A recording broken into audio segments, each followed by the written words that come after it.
Hi everyone, welcome to today's session. Today we are going to discuss about the consultation structure and clinical reasoning approach. So here today's session we will see the step by step through a structured consultation how to gather and record the patient's history and the diagnostic reasoning etc, and how to practical do a practical decision making in the OPD versus the IPD management. So a structured consultation is not like it's not like a pure accuracy. You can say it's like a patient safety and a clinical efficiency. So when we follow a structure, we reduce the missed diagnosis, avoid any unnecessary test, and improve patient understanding and adherence, and make communication between the clinicians very reliable. So, clinical reasoning is the mental process that converts the information into a working diagnosis and a management plan. So, today we'll use a practical sequence, the rapport, focused history, examination, problem identification, and how the diagnostic reasoning, and how we can do the management plan, and about the follow up. So, this is like a we'll do in a structured way. So through doing by doing the structured way, you can end up in a speed decisions and reduce any kind of errors. So structure of a clinical consultation. So how in a clinical consult when the patient arrives to you, how you will do a consultation. So a typical consultation includes these steps. First one is establish a good rapport and set the agenda. Second is gather information, the problems, past histories, medical history, medications they are taking, or if there is any allergies. Third is clinical examination. So whatever complaints they say, you can do the targeted clinical examination to the complaints. And next is identify and list the problems. So problem oriented record should be done. Next is the use the diagnostic reasoning to create a differential. You can do the any investigations and all, and diagnostic reasoning. And next is the plan investigation and treatment. So you can go for a blood test, examination, X-rays, etc. Next is the management planning, and last one is follow up and communicate the plan and arrange the follow up. So think of these checklist like mentally when each time whenever the patient comes, so that you will not skip any important things under the pressure. So if you know these steps, it will very easy for you to go in the flow, and you will be getting all the info regarding the patient. So this is the structure of the clinical consultation. First one is step 1, establishing the rapport. So being begin with a greeting, ensures the privacy, and open with a short thing. So what you can ask, what brought you today, and what would you like us to focus on. So use an active listening. Allow the patient to speak uninterrupted for the first few seconds, and use open body language and avoid jumping to the computer while they are giving the story. And empathy should be there. So you can say like, I can see, oh, that's worrying, or like simple empathical way you can greet the patient. And so that while doing them, while when you have an empathy, the patient will not hesitate to disclose any things. So a good rapport builds the information quality you will use for the reasoning. So if a patient is distressed and all, pause for a minute and ask one empathetic question before continuing the history. So this way you can have a good rapport between the patient. Step 2 is history taking and data gathering. So take a focused good history. Start with an open minded, then move to focused questions relevant to the problem. Always document the relevant positives and negatives. So these form your problem list. Use a problem oriented record. So list each problem, like for example chest pain, so possible ischemia, hypertension, so on an AC inhibitor. So then like when you list out it, then under each problem record the subjective, objective, and assessment and the plan. So good documentation direct the subsequent reasoning and the handover. So For example, for a cough, you can document the onset, character, fever, exposure, smoking, medications, and recent contacts. So note the absent red flags like severe breathlessness or hemoptysis. So this is the way you can take the history taking. Step 3, clinical examination. So clinical examinations should be in a targeted approach. Examine logically from general appearance, vital signs, focused system examination. Avoid full head to toe unless it's indicated.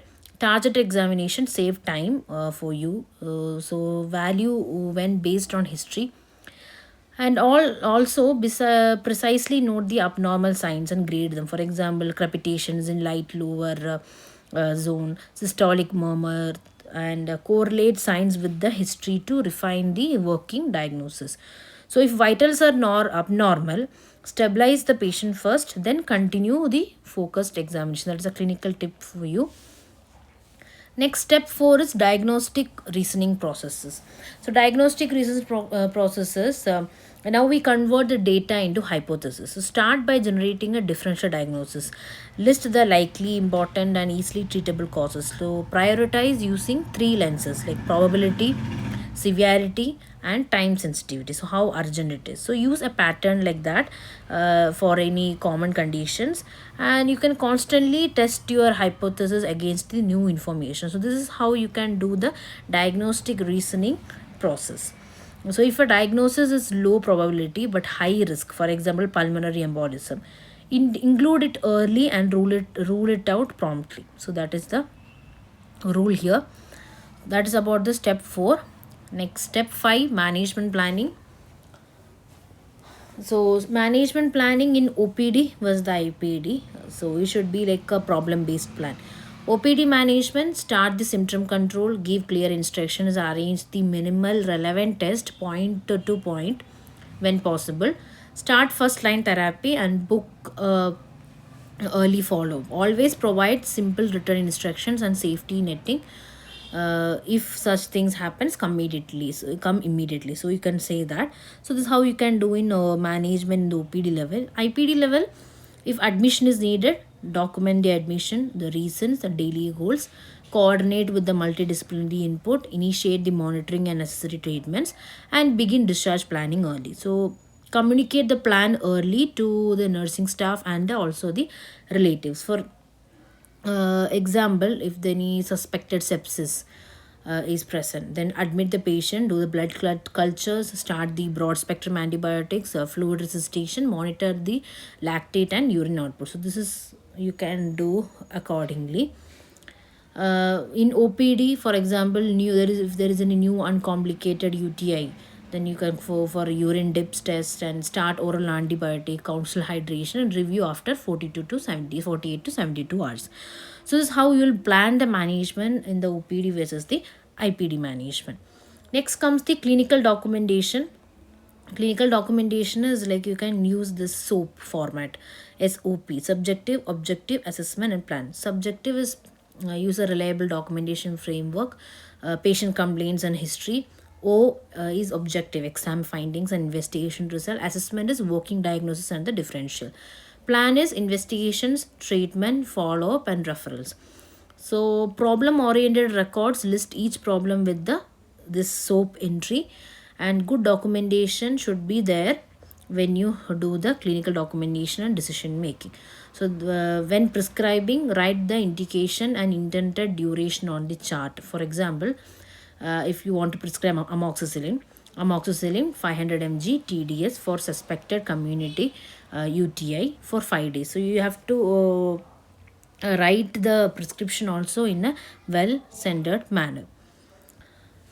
Next is the common pitfalls and how to avoid them. So common mistakes you will be doing in the consultation is incomplete history taking, premature closure, accepting the first diagnosis without testing any alternatives, and poor documentation, ignoring the psychosocial factors. So avoid these by using the structure or structural way.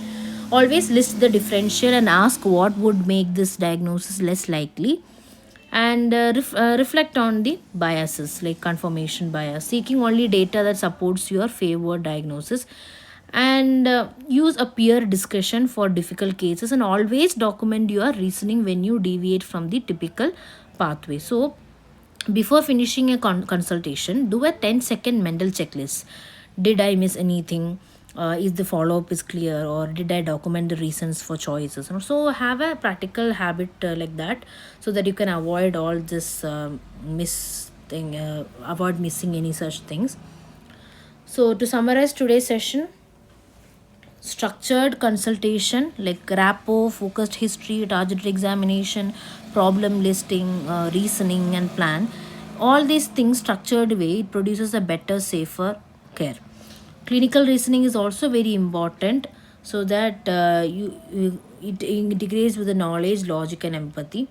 And always split the management clearly between the OPD and IPD. OPD you will be doing an initial treatment and safety netting and follow up, and IPD you will be stabilizing the patient, coordinate with the multidisciplinary care and discharge planning. So finally, adapt the simple habits: listen first, document well, list a differential, and use the checklist before you finish any consultation. So that's it for today. Thank you. And if you start practicing the structure way of consultation for a week, you will notice faster decisions. So you will there will be fewer missed red flags and clear and handovers. So uh, anything if you miss, anything if you don't want to miss, you have to be consulting a patient in a structured way. So that's it for today. Thank you for patient listening, and have a nice day.